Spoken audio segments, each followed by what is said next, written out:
Pourquoi le nom de Kabila dérange?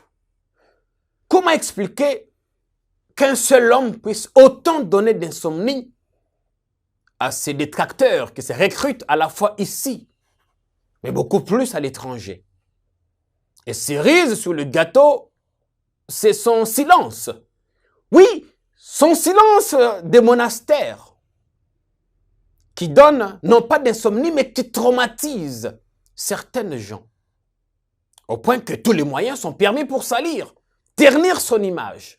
On recourt à des cabales politiques et on se permet même d'inventer des légendes, sorties tout droit des officines obscures, dans l'objectif inavoué de salir l'image du jeune Kabila qui a quitté le pouvoir alors qu'il n'avait pas 50 ans.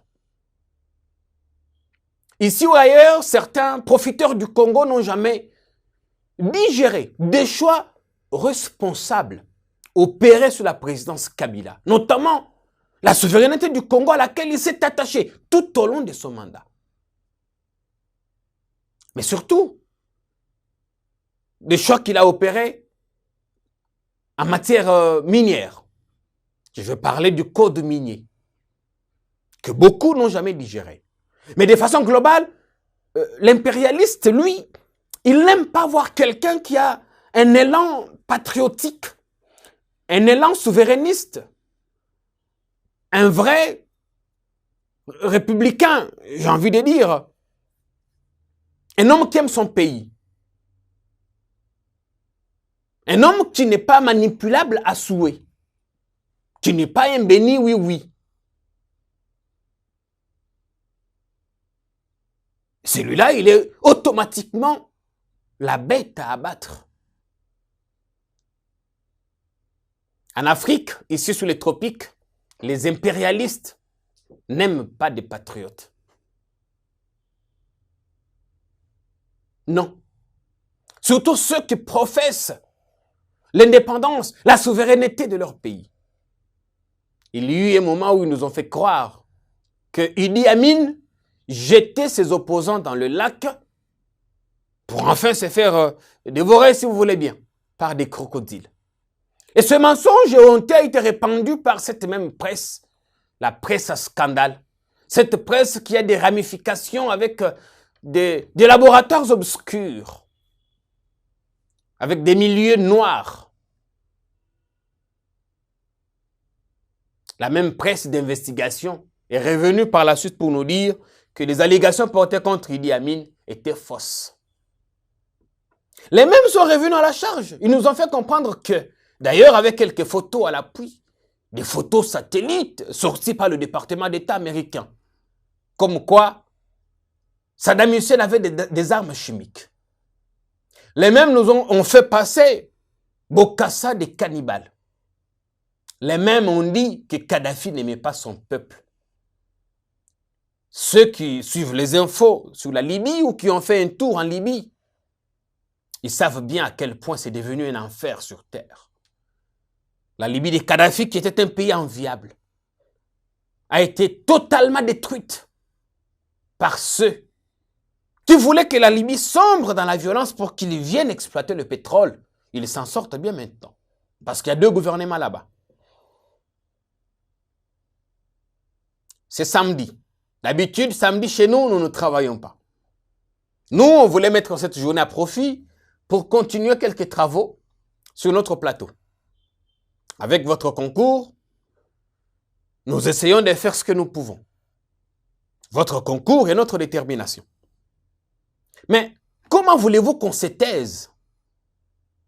Parce que j'ai toujours défendu sur ce plateau, et je l'ai dit depuis plusieurs années, que le Congo, notre pays, est au cœur d'un vaste complot à l'international.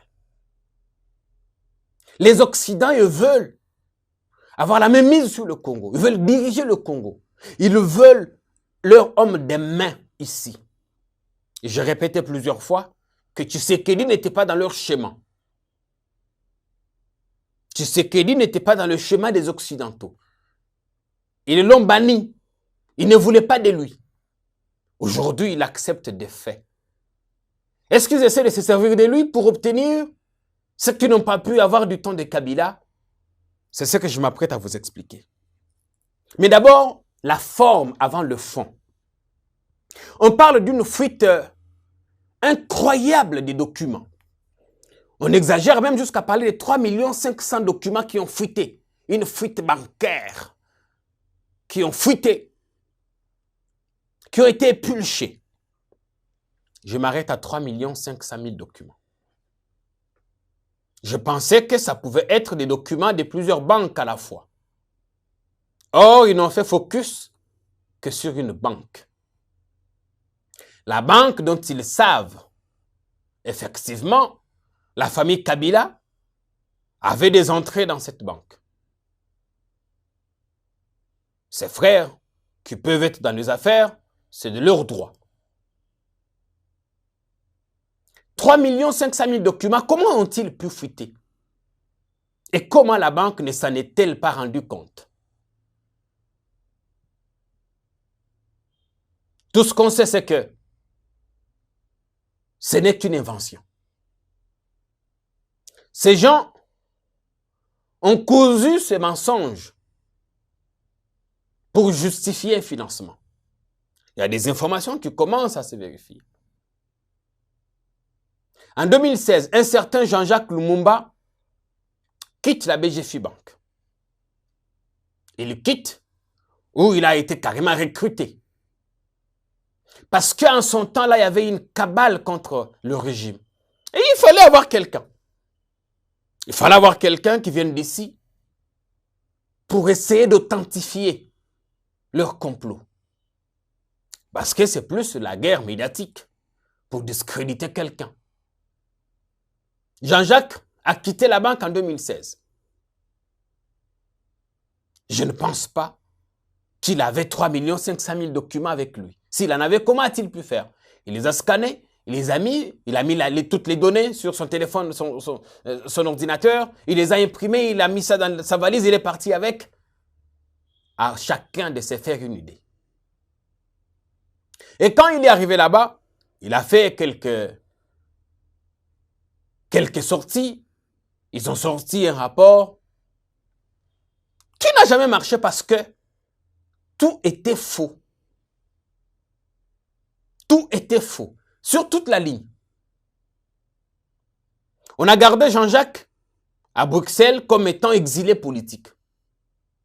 Sans doute que le blanc avait son idée derrière, qu'il voulait continuer à l'utiliser contre nous ou contre Kabila.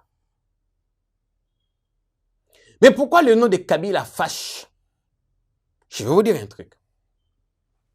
En ce moment, il y a beaucoup de choses dans ce pays qui peuvent faire l'objet des enquêtes.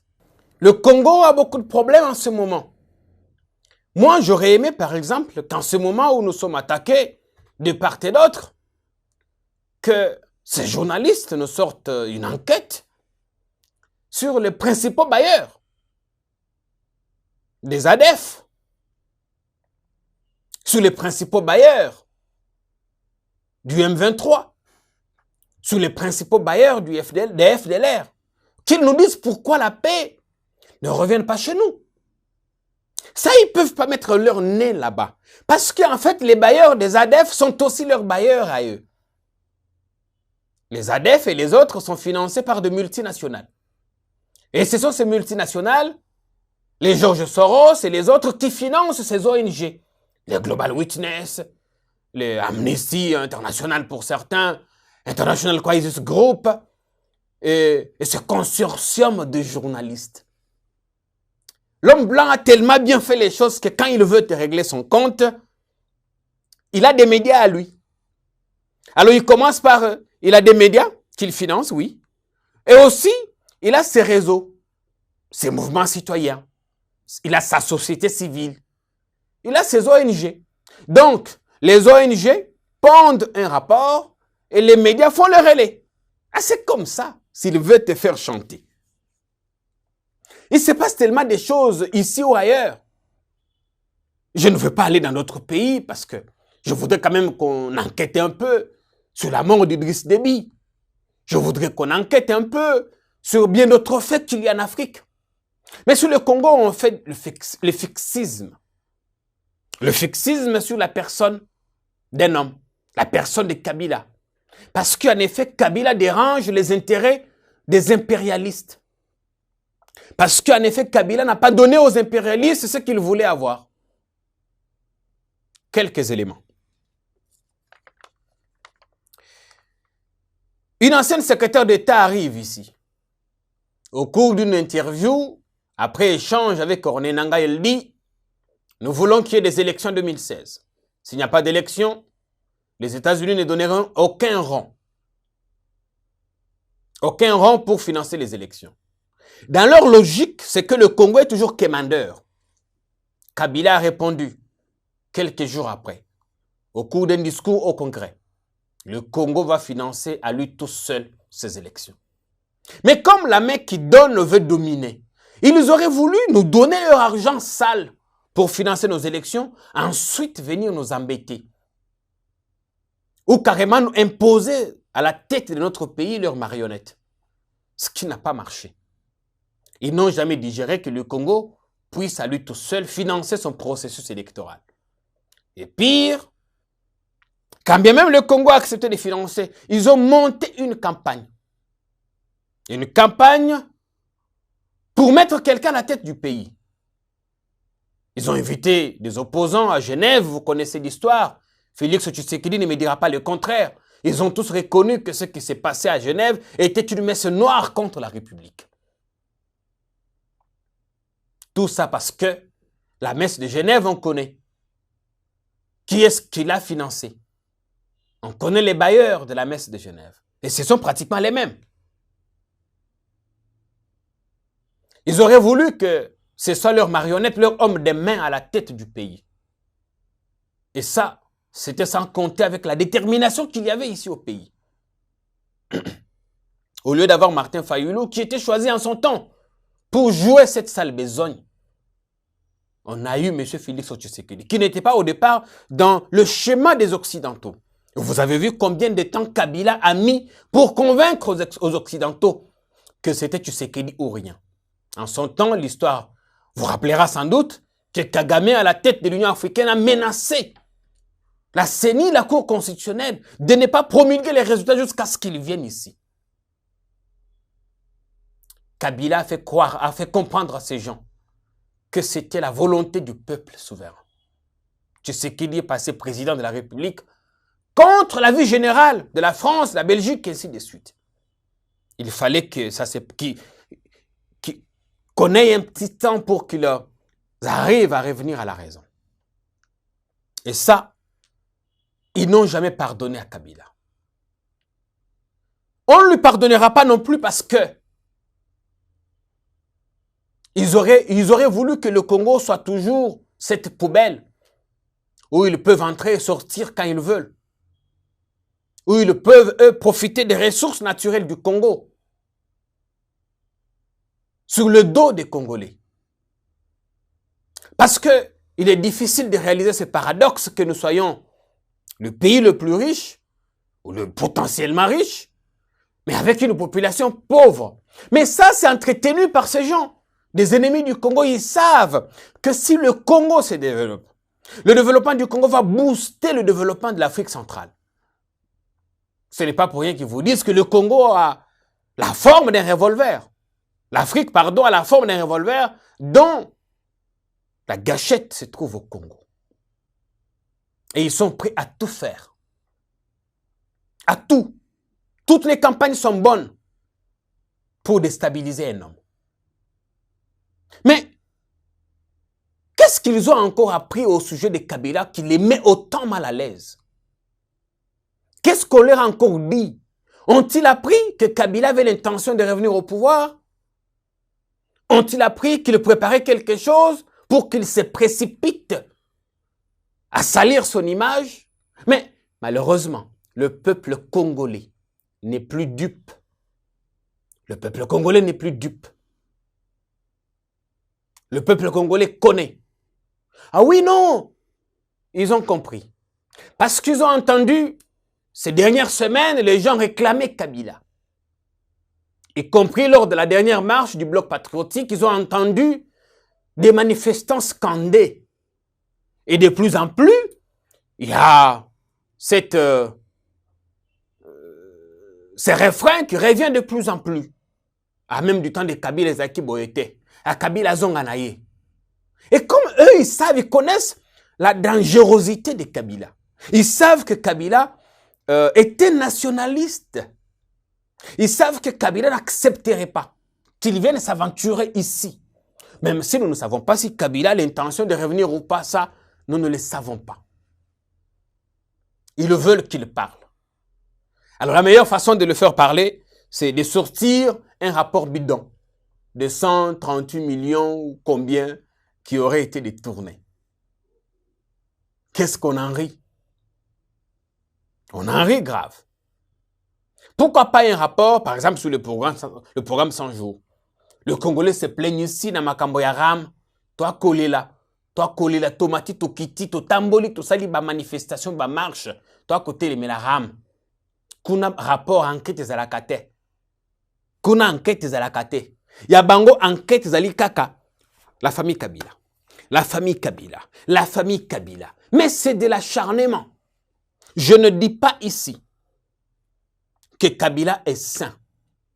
Je ne dis pas ça. Aussi parce que je sais que quiconque, quand on a géré, ça peut ne pas être vous, ça peut être vos proches. En 3 ans, personne n'est en mesure de me regarder en face et dire que M. Tshisekedi est clean ou que son entourage est clean. Et d'ailleurs, j'apprends là encore qu'il se prépare aussi un rapport ou des sanctions contre certains de ses proches qu'on accuse de s'être enrichis, entre guillemets, illicitement. Je ne dis pas que M. Kabila est clean, ou son entourage, ou que pendant son règne, tout s'est passé comme il s'est dévé. Quand on gère, il y a toujours des choses qui peuvent arriver. Mais jusqu'à ce point, c'est de l'acharnement. De l'acharnement contre un homme qui dérange. Parce que comme je dis, Kabila dérange les intérêts des Occidentaux. Ils auraient voulu prendre ce pays en otage. Ils auraient voulu nous prendre en otage. Mais il y a beaucoup plus. Le code minier. Aujourd'hui, on est content que le Trésor public a un peu plus d'argent. On est content que notre budget s'élève maintenant à hauteur, il y a 10 milliards de dollars. Mais ce ne sont pas des efforts menés par Félix Tshisekedi seul. Il bénéficie des réformes réalisées par son prédécesseur. Notamment le code minier, qui nous est très profitable. Et quand on votait ce code minier, vous savez, même quand il avait été promulgué, les 7 géants miniers sont venus ici. Ils ont menacé Kabila physiquement. Ils lui ont dit où tu changes, où tu verras ce qui va t'arriver. C'est vrai, ils n'ont jamais déchanté. Ils sont toujours là. Ils n'ont jamais déchanté. Et avant de commencer cette émission, je parlais à quelqu'un. Je parlais à quelqu'un qui a parlé personnellement avec Joseph Kabila, là où il se trouve. Il lui a dit, parce que cette personne est tellement digne de confiance, Kabila lui a dit, ils attendront ma parole longtemps. Ils attendront ma parole très longtemps, pendant longtemps. Il veut que je parle, je ne parlerai pas maintenant. On les bouscule par tous les moyens. On veut qu'il parle. Parce que quand l'homme ne parle pas, on ne sait pas, mais qu'est-ce qui se mijote dans sa tête? Il pense à quoi? C'est quoi son plan? Ils veulent qu'il parle. Et lui reste aussi mythe ou mythique. Je ne parlerai pas. Au fait, cette affaire, pour ceux qui ne sont pas, ne peuvent être surpris que des néophytes en politique. En tout cas, pour ceux qui en ont vu des couleurs, des verts et des mûrs et des pas mûrs, personnellement, comme moi j'en ris. Quand je suis tombé dessus, j'ai dit, ah, c'est Sonia Rollet qui est là, avec tel autre, à la BBC. Oh non. Allez-y. Parce qu'avant ça, ils ont sorti Panama Papers. Ils ont fait croire à beaucoup de gens ici que Kabila a 15 milliards de dollars. Ah, 15 milliards en haut. Moi, j'ai fréquenté certains domaines de Kabila. Ah, je ne sais pas où est-ce qu'il cacherait 15 milliards de dollars. Il a quelques avoirs proportionnels au salaire qu'il avait, à certains avantages qu'il avait. Il a pu se construire une ferme à gauche, une ferme à droite. C'est plus ça ce que j'ai vu. Il a plus investi dans l'agriculture. Aujourd'hui, quand vous êtes en Europe, ou n'importe où, quand vous débarquez à Kinshasa, je pense que vous pouvez tout faire, sauf manquer d'aller faire un tour à Kingakati. Kingakati est une fierté pour nous tous. Et pendant longtemps, on nous a fait croire qu'il y avait des armes à Kingakati. Ceux qui y vont ont-ils déjà vu une seule arme? Autour des Kabila, aujourd'hui, j'ai pu me permettre de dire qu'il y a jusqu'à 15 à 20 000 Congolais qui sont régulièrement rémunérés, qui travaillent dans ces domaines. C'est une fierté de voir quelqu'un qui a investi dans son pays. Mais c'est ça surtout qui énerve le blanc. Parce qu'ils auraient aimé qu'en ce moment, Kabila Zalatan a 3-4 millions dans une de leurs banques pour qu'ils confisquent ça. L'argent de Mobutu est où? Où est passé l'argent de Mobutu? Ont-ils remis cet argent à sa famille? C'est comme ça qu'ils sont. Ils auraient aimé voir Kabila une résidence,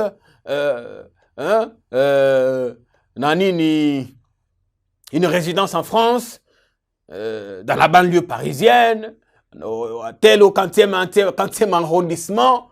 Comme ça, ils envoient les gens, leur presse, tout ça bien mal acquis. Contrairement à d'autres, Kabila est véritablement nationaliste. On peut lui reprocher certaines choses. Oui, parce que je ne suis pas en train de dire qu'il est Dieu le Père, qu'il est saint. Non, c'est un homme. Il peut avoir commis des choses à lui reprocher. Parfois, pas lui directement, par le canot de ses collaborateurs, ainsi de suite. Je suis totalement d'accord. Mais le fait qu'il ait, accepté de quitter le pouvoir. Quitter le pouvoir pour quelqu'un qui a volé, il n'accepterait pas de quitter le pouvoir. Surtout, quitter le pouvoir et donner ce pouvoir à son opposant farouche. Parce qu'il savait qu'à tout moment, son opposant se retournerait contre lui. C'est ce qui arrive d'ailleurs en ce moment. S'il avait volé, il savait sans doute qu'on lui collerait des affaires ou même un procès au pire des cas. Mais il a accepté. Ça signifie qu'il ne se reprochait pas de quelque chose, qu'il ne se reprochait de rien. Il a accepté de quitter le pouvoir. À 48 ans. Ça, l'homme blanc ne digère pas. Les impérialistes auraient aimé voir le cadavre de Kabila traîner dans les rues de Kinshasa, comme ça a été le cas pour Kadhafi. Non. Kabila, le Congo va le protéger. Kabila, c'est notre patrimoine. Nous le protégerons autant que nous protégerons Félix Tshisekedi. Aucun des deux ne fera la prison. Aucun des deux ne sera tué. Aucun des deux ne sera la risée du monde. Nous les protégerons. Tous, ils seront ici au pays. La colère du blanc, c'est ça. Au-delà du code minier, ils auraient voulu que Kabila Zalambabilo Mike et pas Nabango. Parce que depuis qu'ils vous disent, depuis Panama Papers, ils ne sont jamais allés pour vous démontrer avec des éléments probants que voilà les entreprises de Kabila, comme ils ont appelé au moment dans les îles Vierges. Et l'histoire des îles Vierges concernait plusieurs autres personnes. Ezala Awa, Ezala Tana Poto, je n'ai vu aucun procès dans cette histoire d'enquête de ces journalistes corrompus. Aucun procès. Parce que ça n'avait pas tout simplement de fondement. Après Panama Papers, Ils ont sorti un autre truc ici. Ils sont comme ça. Ils cherchent l'argent. Ils ont sorti un autre truc. Aujourd'hui, il sort le fameux Congo Hold-up. Et quand vous regardez, vous trouvez que l'enquête est tellement légère. Elle ne repose sur aucune base crédible. D'abord, les personnes qui ont mené l'enquête n'ont pas assez de crédibilité. Les médias qui relaient cette enquête. On sait tous que c'est des instruments au service du blanc, y compris les ONG qui vont relayer ça. C'est leurs instruments, que cela ne soyez pas émus outre mesure. C'est leurs instruments qu'ils utilisent pour continuer à coloniser l'Afrique. Malheureusement, et c'est triste. Malheureusement. Non, en tout cas, les Congolais sont matures. Et je pense que cette petite cabale vise beaucoup plus à donner un certain crédit ou à dépouiller le bloc patriotique. C'est ça. Parce qu'il faut regarder pourquoi l'enquête sort maintenant. 3 ans après, le timing de l'enquête pose problème. Pourquoi seulement maintenant? Pourquoi pas avant? Le timing pose problème. On veut discréditer, non pas Kabila, mais le bloc patriotique. On veut donner l'impression, on veut dire à la population qui manifeste, non, n'allez pas dans ça, ces gens ont pillé le pays. Mais il n'y a pas grand voleur que les Occidentaux. Moi, je voudrais que ces gens qui ont fait ce rapport nous pondent et notre rapport sur les pillages systématiques de nos ressources par les Occidentaux. Il n'y a pas grand pilleur, si vous voulez, de nos ressources que vous, messieurs, vous. Faites-nous un rapport, faites-nous une enquête. Là, Sonia Rollet n'aimait pas sonner. Non, parce que ce sont ceux-là qui... Vous connaissez la suite. Malheureusement, c'est avec la complicité de certaines personnes ici. Quand on concocte ces histoires-là, on invente des salades, on invente des légendes. Et certaines personnes ici participent, sont en intelligence avec ces gens qui veulent détruire le pays. Kabila est imperturbable. S'il a participé à ça, la justice fera son travail. Parce que moi, je ne soutiendrai pas. Je ne soutiendrai pas le vol, le détournement. Pas du tout. Je ne le soutiendrai pas. Je ne soutiendrai pas le vol. Mais, attention. Notre justice aura la latitude, même si on la connaît aussi à la solde de certaines forces. J'espère que si jamais il y avait un début de procès, déjà au niveau de la forme, cette affaire doit être rejetée, comme cela a été le cas pour l'affaire Matata. Ce que je voulais dire aux Congolais, c'est que soyons prudents et vigilants. L'ennemi du Congo n'a pas encore déchanté. L'ennemi du Congo n'a pas encore dit son dernier mot. Et pour arriver à ses fins, tous les coups sont possibles, y compris des cabales, y compris des légendes, sorties tout droit des laboratoires obscurs. Tant que Kabila vivra, le Congo sera toujours en danger. Parce que Kabila connaît leur jeu. Il connaît les jeux et les joueurs. Et c'est pour ça qu'on ne les laissera jamais libres. On ne les laissera jamais tranquilles. Quelqu'un qui a volé n'aurait jamais accepté de rester dans son pays. Il se serait exilé. Comme c'est le cas pour d'autres qui se reprochaient de quelque chose, qui sont partis. Les Blancs sont en colère parce qu'ils n'ont jamais réussi à tracer les avoirs de Kabila chez eux. Ils ne connaissent pas une seule banque où Kabila a placé un seul de ses avoirs. Un seul de son franc ou de ses dollars. Ils ne connaissent pas là où Kabila a acheté une concession, une villa, chez eux, en Europe, tout comme dans les Amériques. Ça leur fait mal. Mais surtout, ils savent que tant qu'il sera en vie et présent dans ce pays-là, nous n'aurons pas le droit, l'occasion de tout faire parce qu'à tout moment, il peut participer à déjouer notre complot.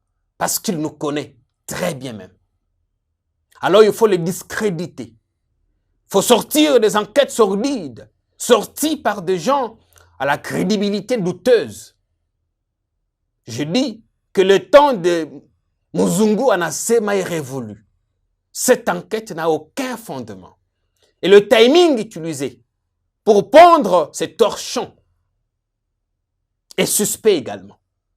Parce que on veut étouffer.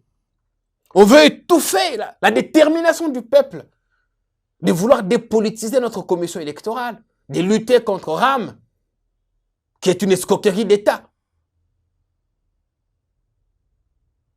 et de réclamer la démocratie, qui semble être prise en otage. Kabila n'est qu'un arbre qui cache une forêt. Le complot, c'est contre notre République. Parce que les bailleurs des fonds, tant que Félix Tshisekedi n'aura pas changé les codes miniers, il ne nous laissera pas. Ces gens ne nous laisseront pas libres. Et si Tshisekedi n'arrive pas à changer le code minier, lui aussi sera dans le viseur. Il deviendra la cible. J'aime quelque chose. J'aime l'attitude des Congolais face à cette enquête biaisée. Les Congolais sont sereins. Ils ne sont plus dupes. Ils savent qu'il s'agit de cabales, tendant à salir l'image d'un homme qui a quitté le pouvoir avant ses 50 ans, d'un patriote, des nationalistes. Et on sait tous que les impérialistes ne digèrent jamais. Ils n'aiment pas voir quelqu'un à l'élan nationaliste, je l'ai dit plusieurs fois. Ce nouveau complot va échouer. Il y aura un matin et un soir. Ça va passer comme un Panama Papers et d'autres cabales. Kabila n'ira pas en exil. Non, il sera ici. On va le protéger autant que nous protégerons Félix-Antoine Tshisekedi. Autant. Nous sommes matures maintenant et nous savons régler nos affaires entre nous. Les Blancs sont tellement en colère, ils disent, mais comment ces gars a acheté des fermes dans son pays? Kabila recrute en ce moment, il emploie jusqu'à 20 000 personnes dans ses différents parcs. C'est une fierté qu'il ait pu donner du travail à nos concitoyens. C'est une fierté. Et ça, le Blanc n'aime pas. Il n'aime pas. Il ne les laissera pas à l'aise. Nous aussi, monsieur le Blanc, nous ne vous laisserons pas non plus à l'aise. Tenez ça pour dit. Nous allons vous traquer, sans doute jusqu'à votre dernier retranchement. L'émission d'aujourd'hui est terminée. Je vous aime. Portez-vous bien. Salut.